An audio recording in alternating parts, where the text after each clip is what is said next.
Bismillahirrahmanirrahim. Assalamualaikum warahmatullahi wabarakatuh. Innal hamdalillah nahmaduhu wa nasta'inuhu wa nastaghfiruhu wa nastahdihi wa na'udzu billahi min shururi anfusina wa min sayyiati a'malina. May yahdihillahu fala mudilla lahu wa may yudlil fala hadiya lahu. Asyhadu an la ilaha illallah wahdahu la syarika lahu wa asyhadu anna Muhammadan 'abduhu wa rasuluh. Qala Allahu azza wa jalla يا أيها الذين آمنوا اتقوا الله حق تقاته ولا تموتن إلا وأنتم مسلمون فإن أصدق الحديث كتاب الله وخير الهدى هدى محمد صلى الله عليه وسلم وشر الأمور محدثاتها فإن كل محدثة بدعة وكل بدعة ضلالة وكل ضلالة في النار. Jamaah Masjid Sholehah yang semoga dirahmati oleh Allah Subhanahu wa taala. Alhamdulillah, pada malam hari ini kita masih diberi kesempatan oleh Allah Subhanahu wa taala untuk melanjutkan pelajaran rutin kita, yaitu membaca sekaligus memahami kitab Al-Fiqhul Muyassar. Dan melanjutkan pembahasan kemarin, kita telah sampai kepada al-babu tasi', yaitu fin najasat wa kaifiyatu tathhiriha, yaitu bab ke-9 berkaitan dengan najis dan bagaimana cara membersihkan najis-najis tersebut. Kemarin kita telah sebutkan bahwasanya berkaitan dengan tata cara membersihkan najis, maka najis terbagi menjadi 3. Ada yang disebut dengan najasatun mughalladzah, yaitu najis yang berat. Contohnya seperti anjing dan semisalnya. Kemudian najasatun mukhaffafah, kemudian najis ringan. Contohnya itu seperti kotoran kencing bayi anak kecil yang hanya minum ASI. Nah, ini cara membersihkannya hanya dipercikkan, maka ini dinamakan disebut dengan najasatun mukhaffafah, yaitu najis yang ringan. Kemudian di sana juga ada najis yang disebut dengan najasatun mutawassithah, yaitu najis yang pertengahan. Contohnya seperti kencing atau tai, kotoran manusia, maitah, dan seterusnya. Ana bacakan ulang bagaimana tentang hal-hal yang disebut oleh muallif di sini. Najis yang disebutkan oleh muallif di sini ada sekitar 7 najis berdasarkan dalil-dalil yang ada. Yang pertama, beliau mengatakan baulul adami wa adaratuhu wa qai'uhu, yaitu kencing manusia, kemudian kotoran manusia, dan juga muntah manusia. Jadi kencing, kotoran tai, dan muntah ini najis. Illa baulus sabi alladhi lam ya'kulit ta'am, kecuali bayi laki-laki yang belum memakan makanan. Artinya dia hanya memakan minum ASI. Maka ini tidak najis. Cuman hanya fayuktafa birashihi, dia najis cuman hanya cara membersihkannya hanya dengan dipercikan. Di hadits Ummi Qais binti Muhsan annaha atat bi ibnin laha shaghir lam ya'kul ta'am min Rasulullah sallallahu alaihi wasallam. Kemarin kita sudah bahas bahwasanya semua kencing manusia itu najis dan cara membersihkannya adalah dengan dicuci, kecuali kencing bayi laki-laki yang hanya makan ASI. Maka cara membersihkannya hanya dipercikan di tempat kencing tersebut. Dalilnya kemarin bahwasanya seorang wanita sahabiyah datang membawa anaknya, anak laki-laki, kemudian digendong oleh Rasulullah sallallahu alaihi wasallam. Maka ketika digendong, kemudian bayi tersebut pun kencing di pakaian Nabi sallallahu alaihi wasallam. Maka Nabi sallallahu alaihi wasallam pun hanya meminta air, lalu beliau percikan di bekas kencing tersebut. Beliau tidak mencuci, tapi beliau hanya mempercikan. Ini dalil bahwasanya kencing bayi laki-laki yang hanya makan ASI cukup hanya dengan dipercikan. Kemudian najis yang kedua yaitu ad-damul masfuh, yaitu darah yang mengalir atau darah yang mengucur. Minal hayawanil ma'kul, dari hewan-hewan yang halal untuk dimakan.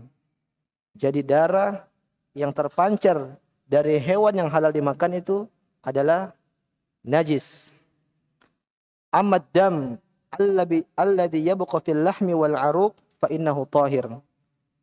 Adapun darah yang ada di daging hewan atau di otot atau di lemak-lemak hewan, maka itu suci.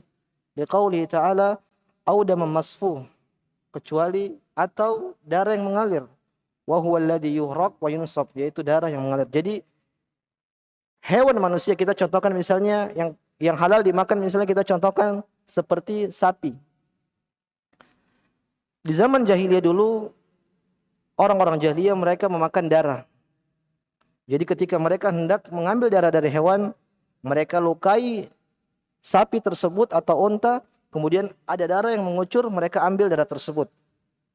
Kemudian mereka simpan, lalu mereka biasakan jadikan makanan. Nah, darah seperti ini yang mereka lukakan kepada sapi atau unta, kemudian mereka ambil, ini haram dan najis.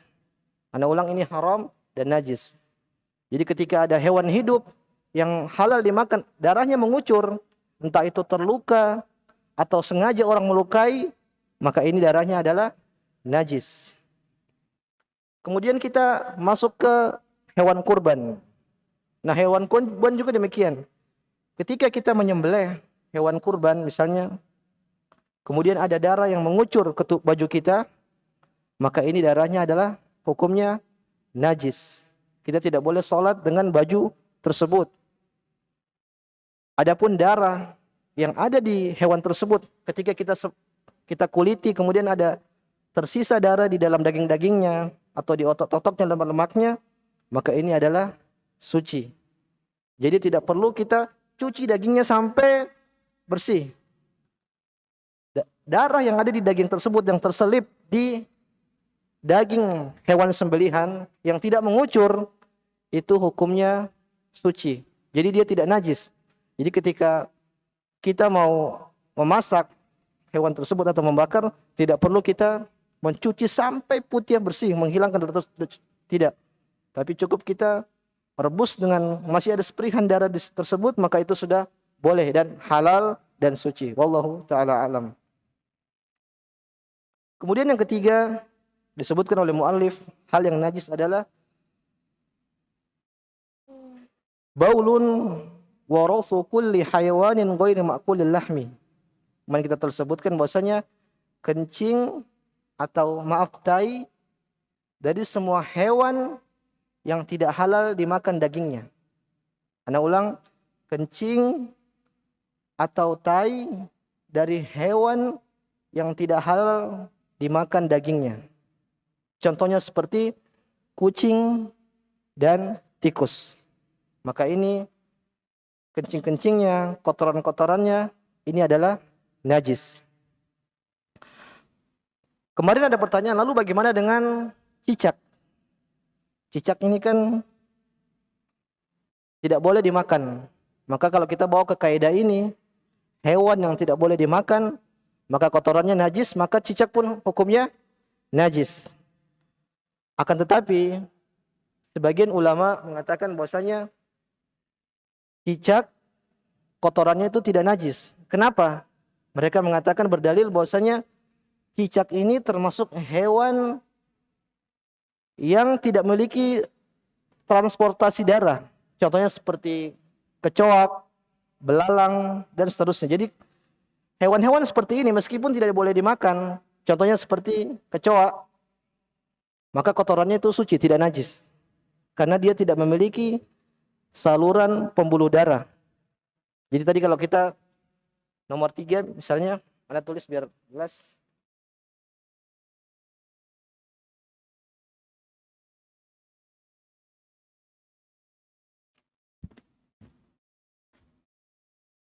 Sebutkan kencing, tai, hewan yang tidak halal dimakan dagingnya.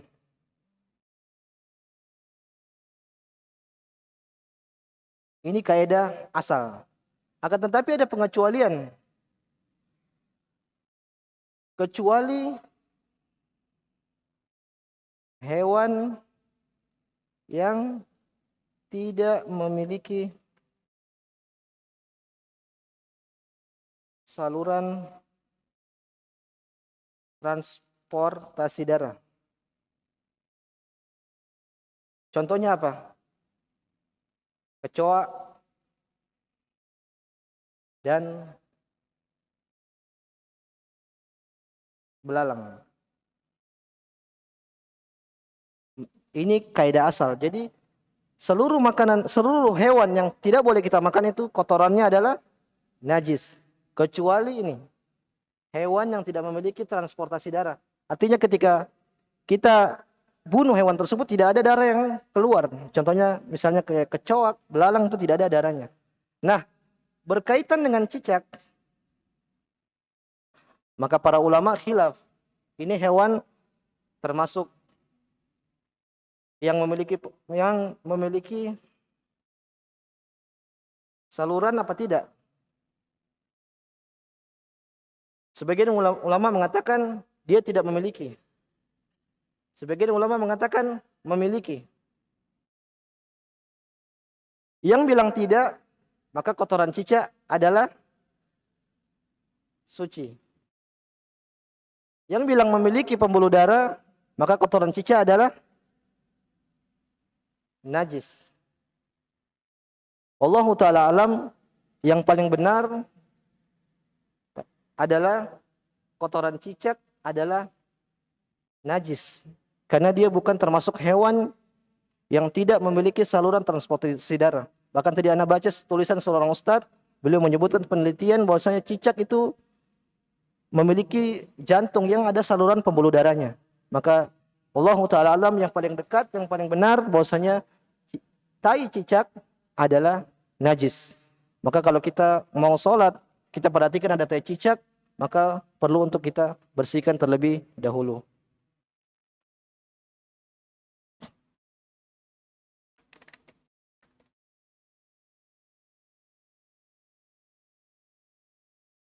Kemudian yang keempat adalah al-maitah, yaitu bangkai hewan. Wahiyya ma mata hatfa anfihi min ghairi zakatin syar'iyyatin, yaitu hewan yang dia mati tanpa disembelih secara syar'i. Ini namanya bangkai. Jadi misalnya kambing ketabrak mobil, maka ini namanya bangkai karena dia tidak mati dengan disembelih secara syar'i. Ini adalah hukumnya najis. Liqaulihi ta'ala illa an yakuna maitatan, kecuali hewan atau bangkai. Wa yustasna min dzalika maitatus samak wal jarad wa ma la nafasa lahu sa'ila fa innaha tahirah. Jadi yang keempat kata muallif, di antara hal yang najis adalah bangkai. Yaitu hewan yang mati tanpa disembelih dengan cara syar'i. Maka hewan yang mati tanpa disembelih secara syar'i, maka hukumnya adalah dia sebagai hukum najis. Di sini muallif mengatakan kecuali ada pengecualian, yaitu ikan, belalang, hewan-hewan yang tidak memiliki transportasi darah. Jadi Anda ulangi, bangkai adalah najis. Semua hewan yang meski dia halal untuk dimakan tapi dia mati dengan cara tidak disembelih secara syar'i, maka dia hukumnya najis. Dia hukumnya dijadikan sebagai hukum bangkai. Kecuali ikan, belalang, dan hewan-hewan yang tidak memiliki transportasi darah. Maka ini pengecualian, semua ini adalah suci, bukan najis. Makanya kita kalau ikan meskipun dia mati sebelum dia jadi busuk, maka kita boleh memakannya.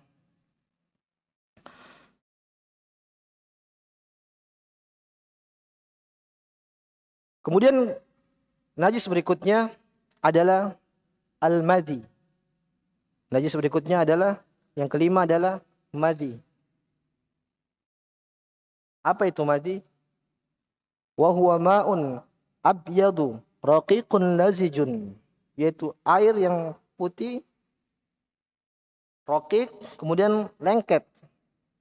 Yakhruju indal mula'aba au tadakkurul jima', yaitu air tersebut keluar dari kemaluan manusia ketika sedang bercumbu atau sedang mengingat perbuatan berhubungan. La bi syahwatin wala daqqin. Airnya itu keluar tidak dengan syahwat dan juga tidak dengan terpancar. Wala yaqubuhu futur. Dan ketika keluar, setelah keluar juga tidak menimbulkan futur, maksudnya tidak menimbulkan lemas. Wa rubbama la yuhissu bi khurujihi. Bahkan ketika air tersebut keluar itu tidak terasa. Maka air seperti ini kata mu'alif wa huwa najisun. Liqauli sallallahu alaihi wasallam fi hadithi Ali bin Abi Thalib. Dalilnya adalah hadis Ali bin Abi Thalib radhiyallahu anhu, tawaddu waqsil dzakarak. Ketika itu Ali mengeluhkan tentang madinya, maka Rasulullah mengatakan kepada Ali, ya Ali, tawaddu, berwudulah, waqsil dzakarak, kemudian cuci kemaluanmu, yakni minal madi, yaitu dari madi, karena ada madi di kemaluan Ali. Walam yu'mar fihi bil ghusli takhfifan lil haraj. Dan Nabi tidak menyuruh Ali untuk mandi. Kenapa? Karena untuk meringankan dari kesusahan. Li'annahu mimma yashuqqul ihtirazu minhu. Karena al-madi ini adalah suatu hal yang sulit untuk dihindari. Jadi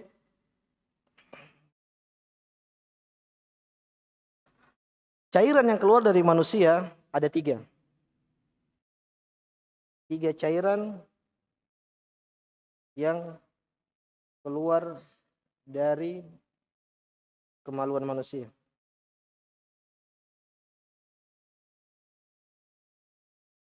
Yang pertama adalah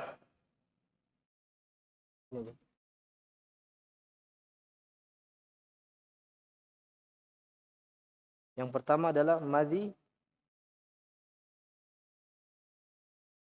Kemudian yang kedua wadi. Kemudian yang ketiga ada namanya mani.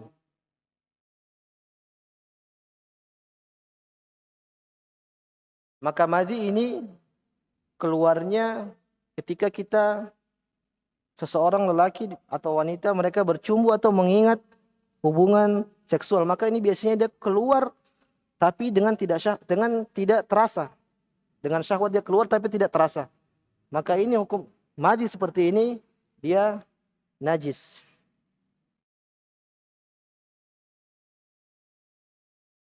Adapun wadi, dia keluarnya itu biasanya setelah buang air kecil. Dia bening juga, cuman dia keluarnya setelah kita buang air kencing. Nah ini juga najis.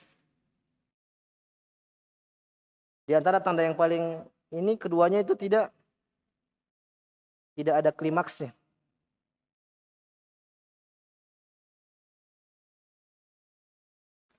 Adapun mani, maka itu ada klimaksnya.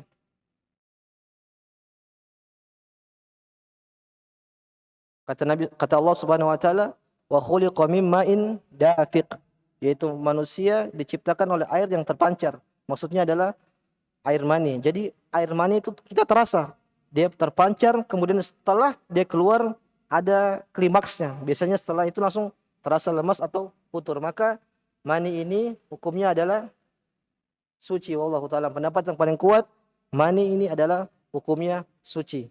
Jadi kita bedakan antara madhi, wadi dan mani. Kalau madhi, wadi, madhi ini dia keluarnya saat seseorang bersenggama dengan pasangannya atau dia sedang memikirkan perbuatan hubungan. Ini biasanya dia keluar sebelum air mani. Bahkan dia keluarnya itu enggak kerasa, maka ini hukumnya adalah najis.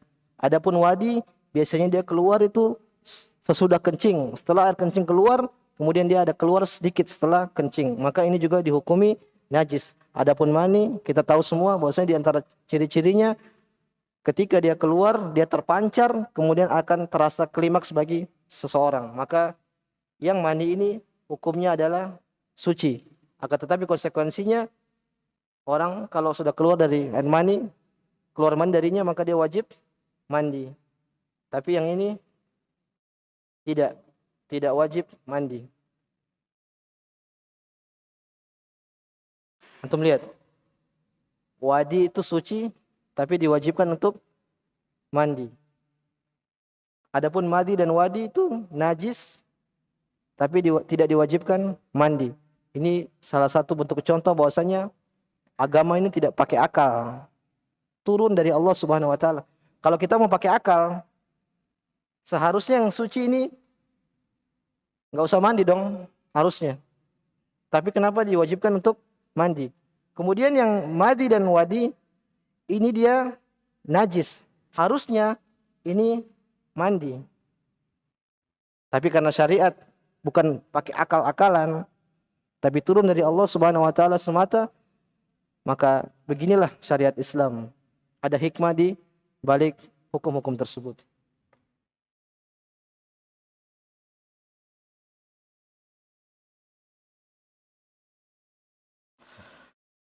Kemudian najis berikutnya yaitu wadi. Tadi kita sudah jelaskan bahwasanya wadi apa? Wa huwa ma'un abyad sakhin. Dia hangat, yakhruju ba'dal baul. Dia keluarnya itu setelah kencing.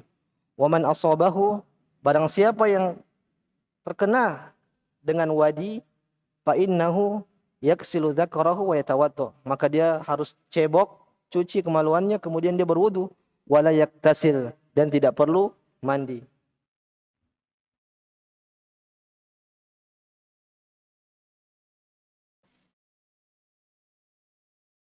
Kemudian yang ke-7,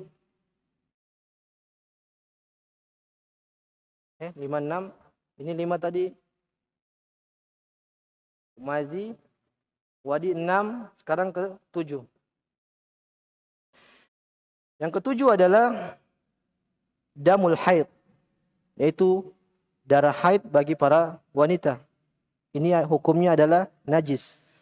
Kama fi hadithi Asma binti Abi Bakrin radhiyallahu anhuma, sebagaimana hadis yang diriwayatkan oleh Asma bintu Abi Bakrin radhiyallahu anhuma. Qalat, dia mengatakan, ja'at imra'atun ila Nabi sallallahu alaihi wasallam. Suatu ketika ada seorang wanita datang kepada Rasulullah sallallahu alaihi wasallam. Kemudian wanita ini berkata, ihdana yusibu thawbaha min damil haid, kaifa tasna? Ya Rasulullah, salah seorang dari kita ini bajunya kena darah haid. Apa yang harus kita lakukan dengan baju tersebut?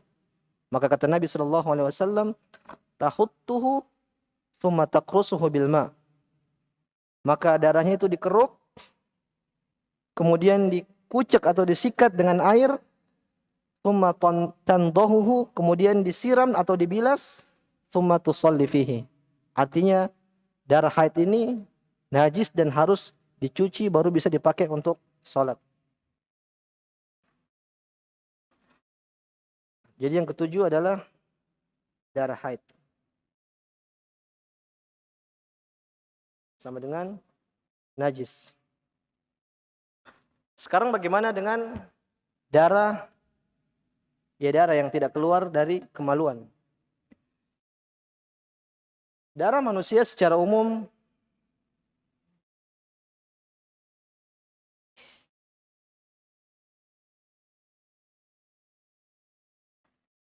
ada 3 darah. Yang pertama adalah syahid. Maksudnya adalah orang yang dia berperang, kemudian dia berdarah, kemudian dia mati dalam berperangan. Maka darah yang seperti ini di orang yang syahid, hukumnya adalah suci. Dia tidak najis. Dalilnya apa? Ketika para syuhada dimakamkan, mereka tidak dimandikan. Makanya para syuhada itu darahnya adalah suci dan tidak najis. Kemudian darah kedua yang ada di tubuh manusia, yaitu darah yang keluar dari 2 jalan. yaitu dari dubur dan kubul. Apa hukum darah seperti ini? Maka darah seperti ini adalah hukumnya najis. Kemudian yang ketiga, yaitu darah yang keluar dari selain dua jalan. Bagaimana hukum darah seperti ini? Jadi darah yang keluar dari selain keluar dari kubul dan dubur, misalnya dari tangan kita, dari hidung kita, telinga kita, bagaimana hukum darah seperti ini? Maka di sini para ulama khilaf. Ada yang bilang tidak najis dan ada yang bilang najis. Dan pendapat yang paling tepat, wallahu taala alam, bahwasanya darah yang seperti ini adalah darah najis. Dan ini disebutkan oleh para ulama, bahkan ini adalah perkara yang ijma, wa huqiya bil ijma. Dan ini pendapat jumhur ulama mengatakan bahwasanya darah hukumnya adalah najis. Akan tetapi, Bapak-bapak, darah yang dimaksudkan darah najis ini adalah darah yang banyak. Misalnya dia ngalir banyak, maka ini hukumnya najis. Akan tetapi kalau sedikit, kedua ini, jika darahnya sedikit, maka dia dimaafkan. Jadi misalnya ada luka kecil di tangan kita, kita lagi sholat, kita garuk kemudian terkupas kulitnya ada darah sedikit, maka ini tidak najis. Ini ada dimaafkan. Dalilnya apa? Aisyah, dalam hadis Aisyah pernah mengatakan, maka nali ihdana illa saubun wahid tahidu bihi. Kita itu hanya memiliki satu baju. Allahu Akbar. Para sahabiat tidak memiliki baju yang banyak. Bajunya cuma satu. Dan ketika mereka haid, baju-baju mereka itu cuma satu, jadi otomatis baju mereka terkena adalah haid. Maka Aisyah radhiyallahu anha mengatakan bahwasanya cara membersihkan kita itu kita tuangkan air ke darah tersebut, di bekas darah tersebut kalau sudah kering, kemudian kita kerik dengan kuku kita. Maka ini dalil bahwasanya kalau sedikit itu tidak masalah. Kenapa? Karena cara membersihkan Aisyah, darah haid itu hanya maksudnya darah yang sudah dicuci kemudian ada kering muncul sedikit, maka mereka siram dengan air sedikit kemudian mereka garuk. Nah, darah yang seperti ini kata para ulama, makanya dalil bahwasanya darah yang sedikit itu dimaafkan, tidak masalah ketika seseorang mendapati darah tersebut pada dirinya. Intinya, kalau banyak mengalir deras darah kita, misalnya banyak luka, maka itu darahnya adalah najis. Akan tetapi kalau sedikit hanya yasir, maka dia tidak dihukumi najis karena dia dimaafkan.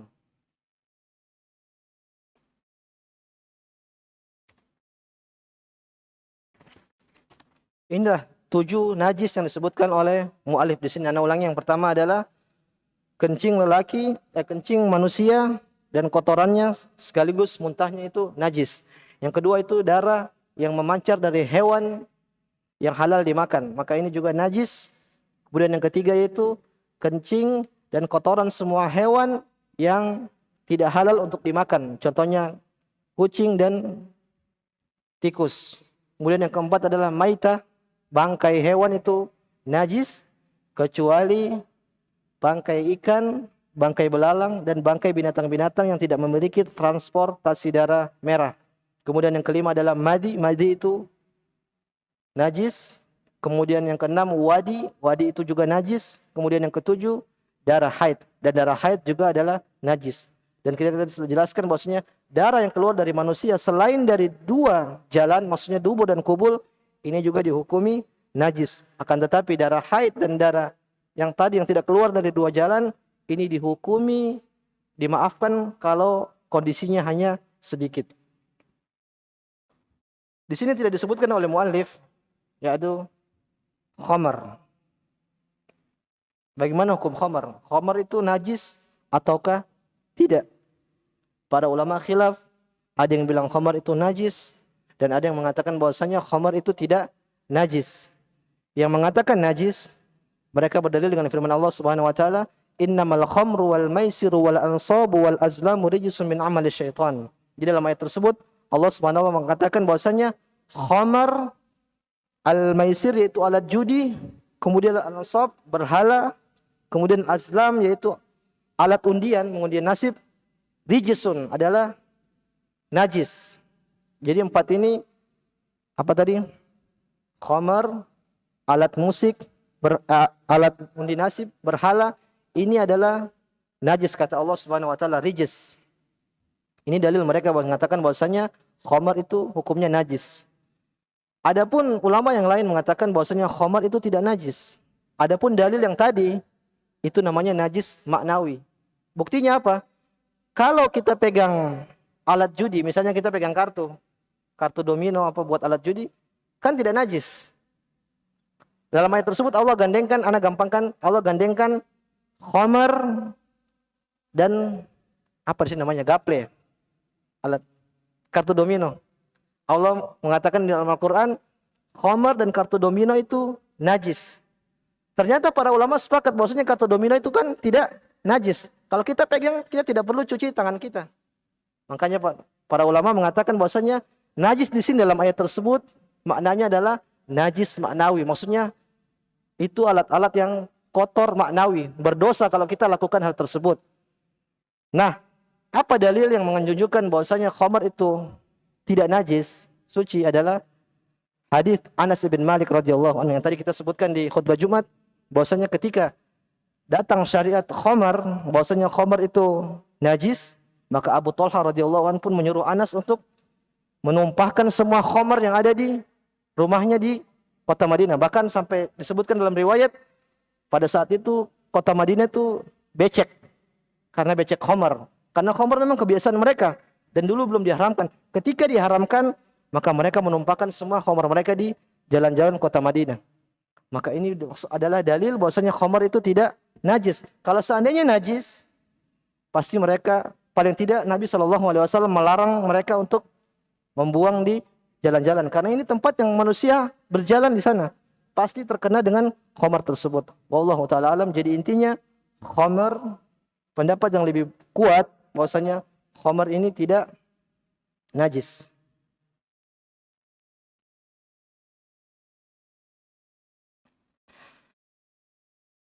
Ini tadi macam-macam jenis najis. Kemudian bagaimana cara membersihkan najis? Di sini muallif mengatakan kaifiyatu tathirin najasah. Bagaimana cara membersihkan najis? Ana ringkas, waktu sudah pendek. Jadi di sini muallif mengatakan bahwasanya kita lihat tempat najis.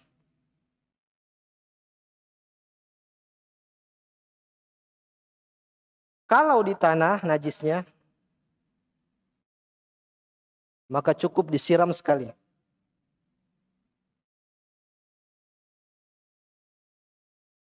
Contohnya, dalilnya apa? Seperti antum pernah dengar kisah seorang Arab Badui yang dia kencing di Masjid Nabawi. Ketika dia kencing, para sahabat pun marah, mau ngamuk, mau marah-marah dia. Maka Nabi SAW mengatakan, tahan, biar dia kencing dulu, selesaikan kencingnya. Setelah dia kencing, kemudian Rasulullah perintahkan untuk ambil air, kemudian disiram ke tanah tersebut. Para ulama mengatakan, kalau ada najis di tanah, maka cukup kita menyiramnya sekali. Karena nanti dia akan turun najis tersebut di tanah di bawahnya. Kemudian bagaimana kalau di selain tanah?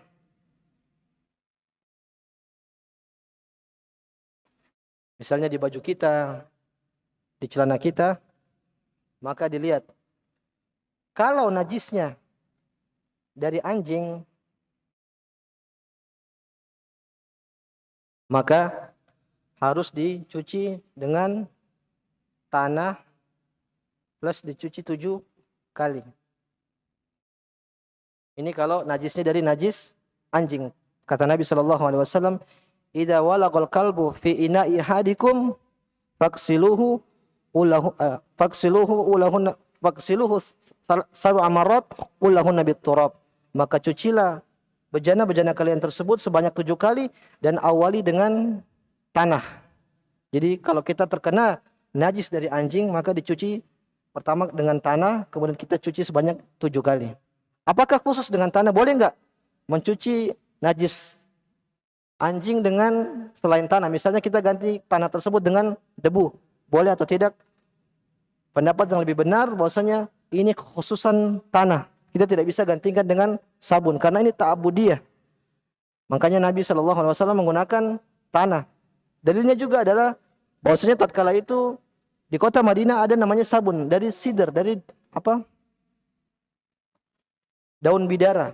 Tapi Nabi tidak menyuruh untuk memakai daun bidara. Nabi menyuruh memakai tanah atau debu. Jadi intinya harus membersihkan najis dari anjing itu apa?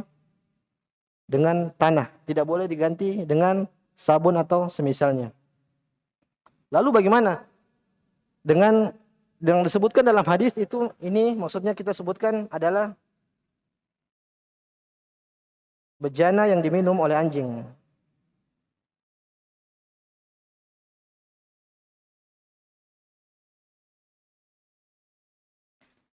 Lalu bagaimana dengan kencing, kotoran, misalnya tai, keringat, dan seterusnya dari anjing? Maka yang benar bahwasanya kencing, kotoran, dan keringat semuanya dihukumi harus dicuci dengan 7 kali. Jadi dia termasuk dari najis mughalladhah. Najis mughalladhah. Karena sebagian ulama mengatakan bahwasanya ini khususan bagi air liurnya aja. Jadi kalau dia minum di bekas minum kita, di bejana kita, maka ini khususan. Kalau air liurnya tanpa diminum, misalnya dia jilat kita, sebagian ulama mengatakan ini tidak perlu dicuci 7 kali, dicuci sekali aja, seperti najis-najis yang biasa. Kemudian juga keringat. Anjing misalnya kita megang, dia keringat kita megang, sebagian ulama mengatakan tidak perlu dicuci 7 kali. Tapi yang benar, wallahu ta'ala alam, semua keseluruhan anjing ini, kalau kita tersentuh dengannya, maka kita harus mencucinya 7 kali. Dan diawali dengan turab dan tanah. Wallahu ta'ala alam.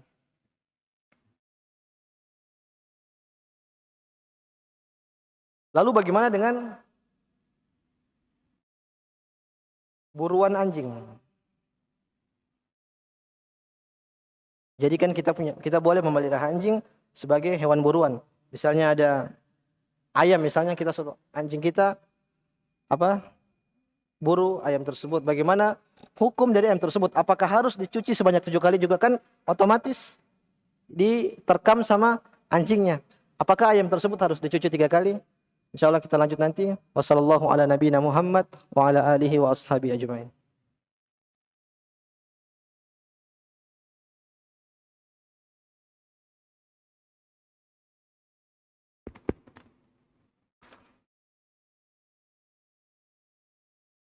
Bismillahirrahmanirrahim.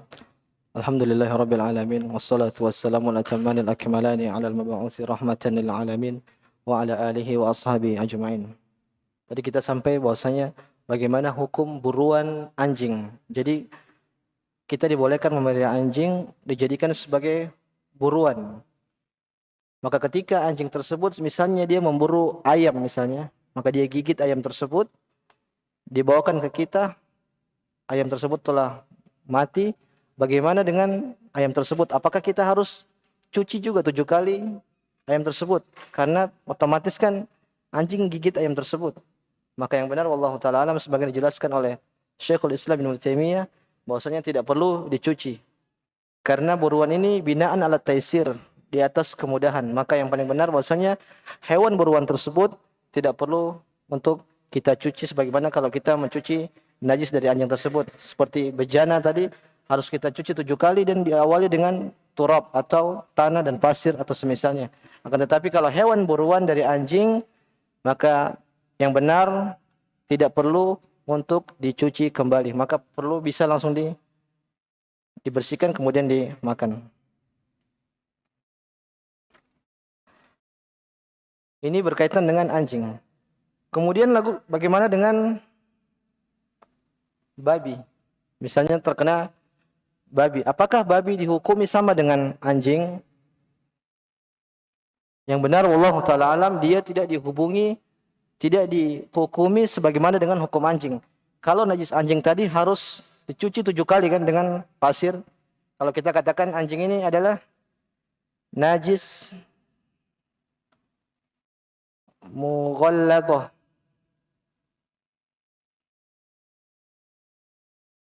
Akan tetapi babi dia tidak sama dengan anjing. Dia dihukumi seperti najis mutawassithah. Dia dihukumi seperti najis-najis yang selainnya.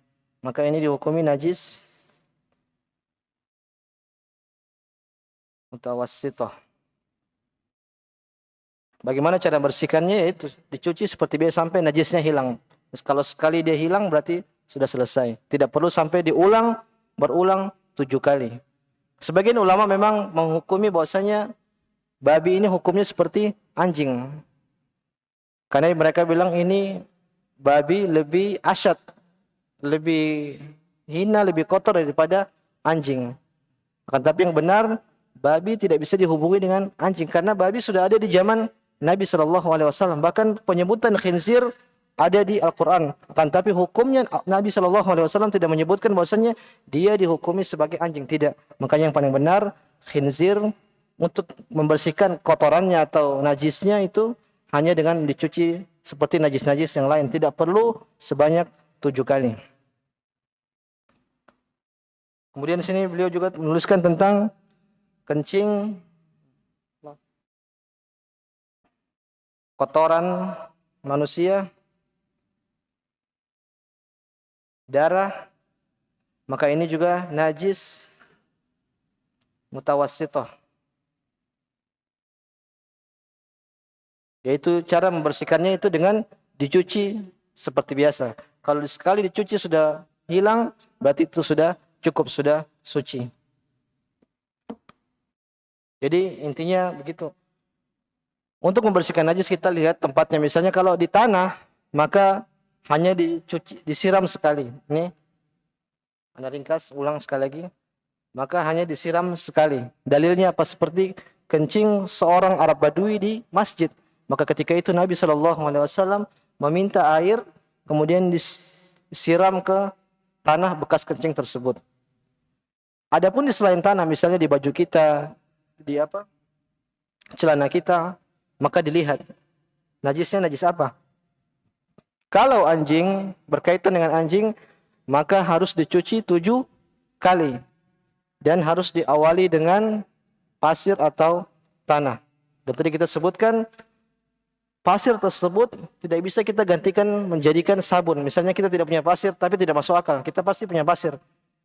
Dia gantikan dengan sabun. Maka kata para ulama, ini tidak bisa digantikan. Harus pakai pasir atau tanah. Dan anjing ini keseluruhannya, dari keseluruhan tubuh anjing ini, misalnya keringatnya, air liurnya, kotorannya, maka ini juga dihukumi najis seperti sebagaimana dengan air liurnya. Jadi kalau kita terkena kotoran atau kencing anjing, maka harus dicuci sebanyak 7 kali dan diawali dengan tanah. Karena dia dihukumi dengan najis mughalladhah. Kemudian bagaimana dengan babi? Tadi kita sebutkan bahwasanya babi atau khinzir kita bawa hukumnya tidak sama seperti anjing. Dia dibawa ke hukum seperti najis-najis selain anjing. Misalnya dihukumi seperti kencing manusia, kotoran manusia, darah manusia. Dihukumi seperti itu. Jadi cara mencucinya tidak perlu dengan 7 kali. Cukup dengan sekali karena dia adalah najis mutawassithah. Wallahu ta'ala alam. Kemudian Anda ingin bahas juga, apakah membersihkan najis itu hanya dengan air? Apakah khusus dengan air? Bagaimana kalau kita bersihkan dengan uap atau dengan yang lainnya? Apakah hanya khusus air? Di sini para ulama khilaf. Sebagian ulama mengatakan alat bersuci itu cuma tanah atau pasir doang. Air saja. Jadi Anda tulis, bisakah menghilangkan najis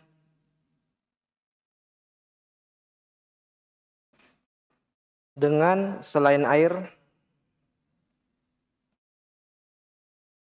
Maka para ulama khilaf. Ada yang mengatakan tidak boleh dengan yang lain, hanya dengan air. Yang lain mengatakan lagi boleh dengan selain air.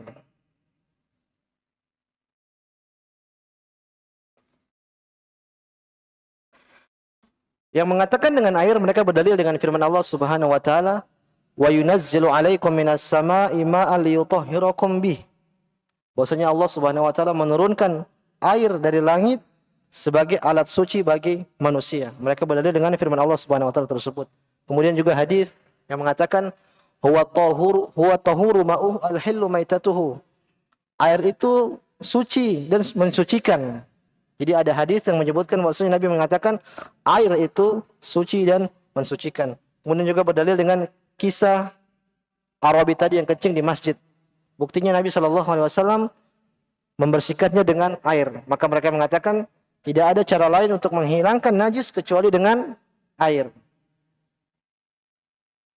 Pendapat yang kedua mengatakan bahwasanya boleh dengan air. Misalnya dengan air, dengan matahari, atau yang selainnya. Dan ini adalah pendapat Imam Abu Hanifah rahimahullahu taala dan dipilih oleh Syekhul Islam Ibnu Taimiyah rahimahullahu taala. Dan wallahu taala alam, ini adalah pendapat yang lebih benar.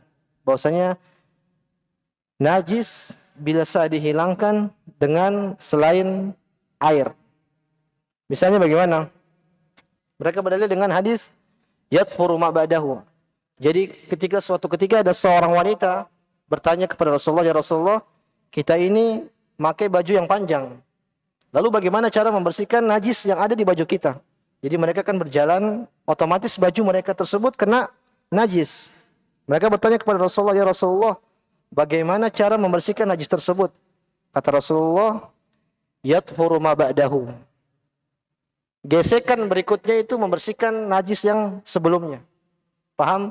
Jadi ketika wanita berjalan, bajunya bergeser ke tanah, maka itulah cara mensucikannya. Artinya mensucikan kotoran baju wanita tersebut tidak dengan dicuci, akan tetapi cukup dengan tanah. Ini makanya mereka mengatakan alat bersuci juga bisa dengan tanah. Kemudian juga ada hadis tentang cara membersihkan najis sendal. Jadi sendal ada najisnya.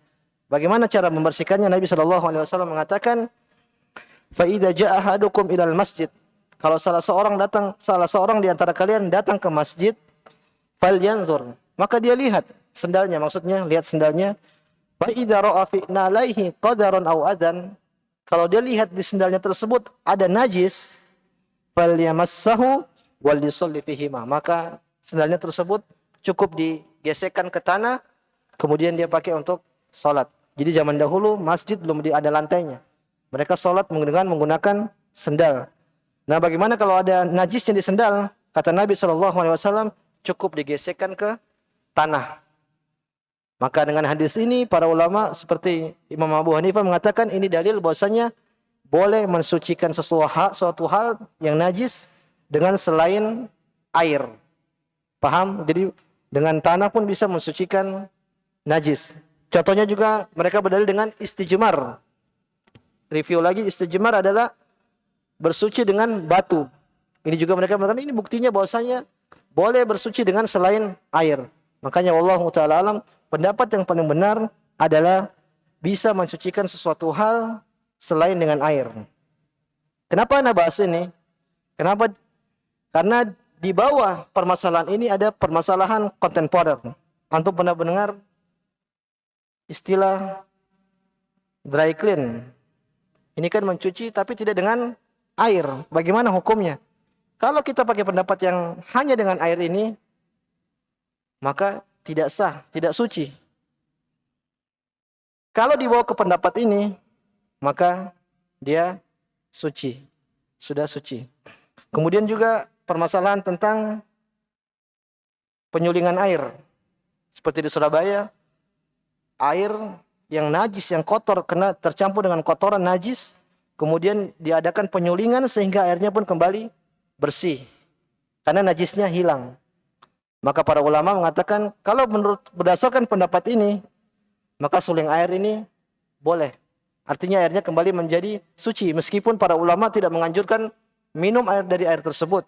Karena airnya mungkin ada penyakitnya, tapi dia tidak najis. Dia suci karena najis yang melekat pada air tersebut telah disuling atau setelah disaring.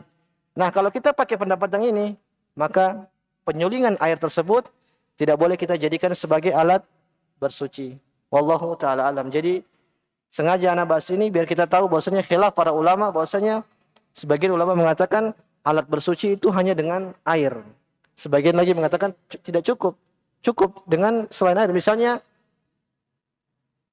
kasur apa misalnya gitu, kita jemur dalam waktu yang lama, kemudian kita cium baunya sudah tidak ada. Tidak ada bekas dari kencing, misalnya kencing ngompol anak kita misalnya, kita jemur, kemudian kita terkena matahari, terkena hujan, atau terkena matahari, kemudian bekas dari kasur tersebut hilang. Maka kita cium tidak ada lagi bekas, maka kita katakan bahwasanya kasur tersebut adalah suci meskipun dia tidak terkena air. Wallahu taala alam. Dan makanya turunan dari permasalahan ini adalah tadi seperti masalah dry clean, yaitu mencuci tanpa dengan air, yaitu dengan uap. Apakah ini boleh dijadikan sebagai alat suci? Yang benar wallahu taala dry clean itu adalah boleh dijadikan untuk menghilangkan najis. Kemudian juga seperti penyulingan air yang terjadi di Surabaya misalnya. Karena air sudah susah, makanya air-air yang kotor, yang najis, yang terkena kotoran bangkai kemudian disuling sehingga kotoran-kotoran tersebut hilang, airnya menjadi bersih, maka air itu boleh dipakai untuk bersuci bagi kita. Wallahu taala alam. Sampai di sini dulu, mudah-mudahan yang sedikit ini bisa bermanfaat bagi kami dan pribadi dan para jamaah sekalian. Kalau ada kesalahan, ana mohon maaf dan ana siap rujuk dari kesalahan tersebut. Wassallallahu ala nabiyina Muhammad wa ala alihi wa sahbihi ajma'in.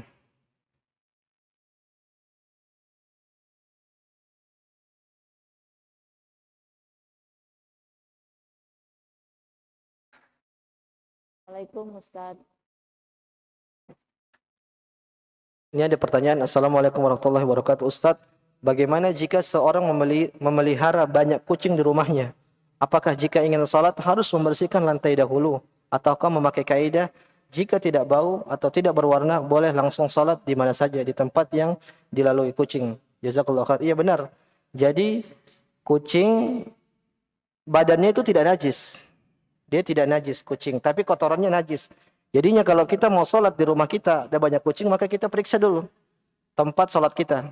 Misalnya sejadah kita atau lantai kita. Kalau tidak ada asar, tidak ada bekas yang menunjukkan ada kotoran kucing atau kencing kucing, maka boleh kita sholat di situ. Adapun dia guling-guling, duduk-duduk, tidur-tiduran di sejadah kita, Allahu ta'ala alam itu tidak najis. Karena kucing zatnya dia tidak najis karena kata Nabi SAW dia itu termasuk hewan yang ada di sekitar kita. Minal mutawwifin, dia berkeliling-keliling di sekitaran kita. Wallahu taala alam. Ada pertanyaan lagi, Pak? Assalamualaikum Ustaz. Waalaikumsalam warahmatullahi wabarakatuh.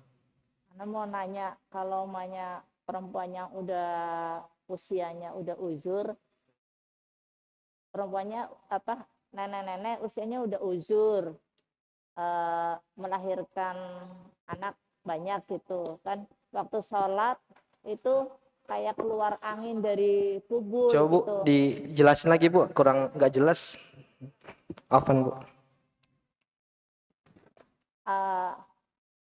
Ada orang tua yang anaknya melahirkan itu banyak, dan kalau setiap kali sholat itu ini apa keluar angin dari kubur, itu membatalkan sholat enggak? Ada yang paham nggak? Maksudnya yang jelas. Anak nggak dengar nggak? Maksudnya dengar tapi nggak jelas, nggak paham pertanyaannya. Apa bapak-bapak yang dengar nggak paham nggak? Nah itu. Oh ya.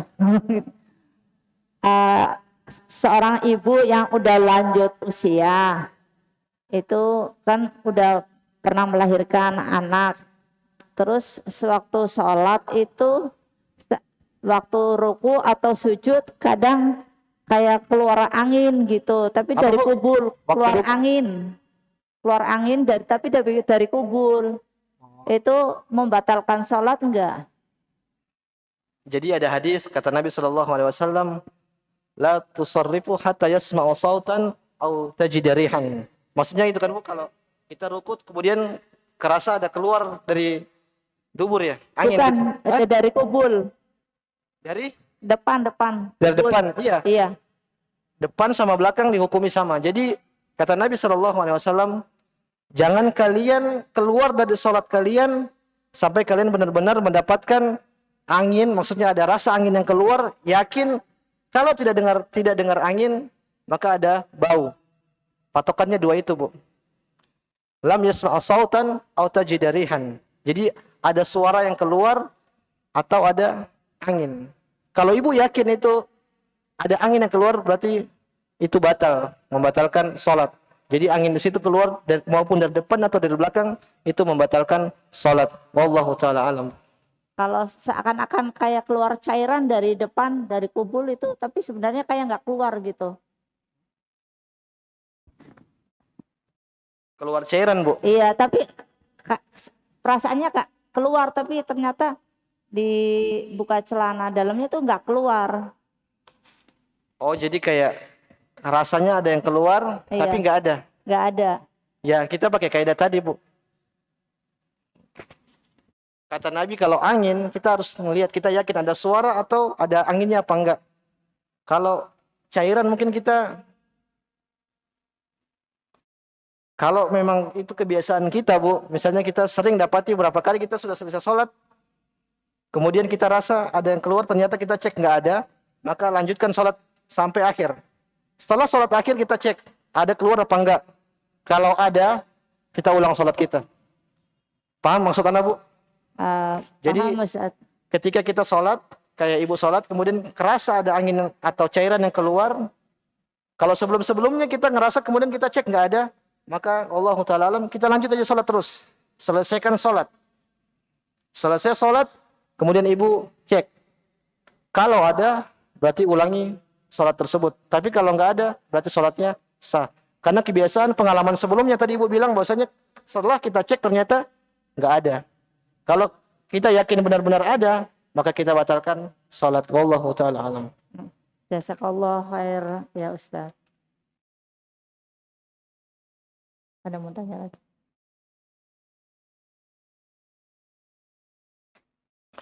Bagaimana dengan kotoran cicak yang masuk ke dalam bak mandi? Apakah harus kita buang semua air di bak mandi tersebut? Kemarin kaidahnya itu, Bu. Ada 3 hal yang harus kita cek. Bukan tai cicak saja, semua najis. Kalau kecemplung di air, maka kita lihat. Yang pertama adalah rasanya. Kalau rasanya berubah, berarti airnya najis. Yang kedua adalah warna. Kalau warnanya berubah, berarti airnya najis. Yang satu apa? Warna, rasa. Rasa, warna, satu lagi apa? Lupa. Iya, bau. Yang ketiga bau. Kalau baunya berubah, berarti airnya sudah tidak suci. Jadi kita cek 3 ini, Bu. Rasa, warna, bau. Kalau tidak ada salah satu dari sifat ini yang berubah, maka air tersebut adalah suci meskipun ada tai cicaknya. Jadi Anda contohkan misalnya air segini. Terkena tai cicak, maka kita lihat kira-kira warnanya juga tidak berubah, rasanya tidak berubah, baunya tidak berubah, maka kita pastikan air ini dia suci. Andaikan misalnya kita punya air 1 bak, kecemplung tai cicak. Ini tai cicak yang super mungkin. Tahu-tahu airnya berubah. Maka kita pastikan air itu adalah najis. Nah, jadi patokannya 3 tadi. Jadi meskipun airnya banyak, Bu, tapi kalau ada satu najis yang jatuh kena tersebut, kemudian salah satu dari 3 sifat tersebut berubah, maka kita pastikan adalah najis. Begitu sebaliknya, meskipun airnya sedikit terkena najis, tapi dia tidak berubah dari 3 sifat tersebut salah satunya, maka kita pastikan air tersebut adalah suci. Wallahu ta'ala alam. Demikian.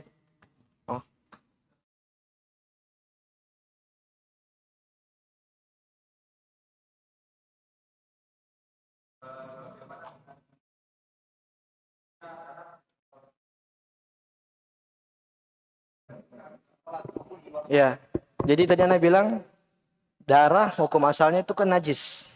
Cuman dia dimaafkan kalau sedikit. Nah, bagaimana kita menakar ini darah banyak dan darah sedikit? Ini kita lihat kadar manusia.